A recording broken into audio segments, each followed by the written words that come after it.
ছাত্রছাত্রী, আজকে আমরা এলসিএম এইচসিএম অর্থাৎ লসাগু গসাগুর একটা ছোট্ট একটা পার্ট করব।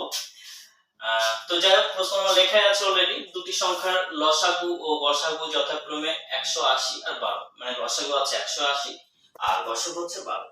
বলছে একটা সংখ্যা যদি 15 হয় অপর সংখ্যাটি কত। তো আমরা যাব তার একটু আগে একটা সূত্রটা আগে একটু অ্যাপ্লাই করে নিই। যেটা সূত্র আমাদের রয়েছে সেটা হচ্ছে লসাগু ইনটু গসাগু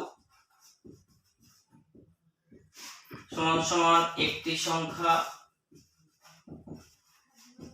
গুণ অপর সংখ্যা,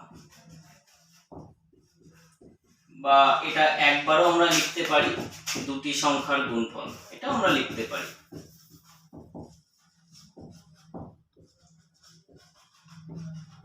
আমরা শুধুমাত্র যা যা লেখা আছে সেটা আমি শুধু এই সূত্রের উপরে গিয়ে বসিয়ে দেবো, তাহলে কিন্তু আমাদের অঙ্ক কমপ্লিট হয়ে যাবে। অনেকে সূত্র বসানো ডাইরেক্ট অনেকে করে ফেলে, সেটা যাচ্ছে আমরা ডিটেইলস গোড়াটা না জেনে তো আমরা অঙ্ক করতে পারবো না।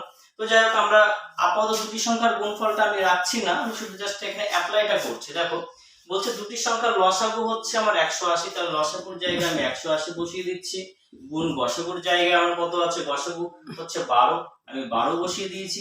বলছে একটা সংখ্যা গুণ অপর সংখ্যা। দেখো এখানে একটা সংখ্যা অলরেডি 15 দেয়া আছে আর অপর সংখ্যাটা বের করতে বলছে। তো এই একটা সংখ্যার জায়গায় আমি ধরে নিচ্ছি 15 আছে বা বসিয়ে দিয়েছি, আর এই অপর সংখ্যাটা আমি ধরে নিচ্ছি x রয়েছে, এটা আমি বসিয়ে নিলাম।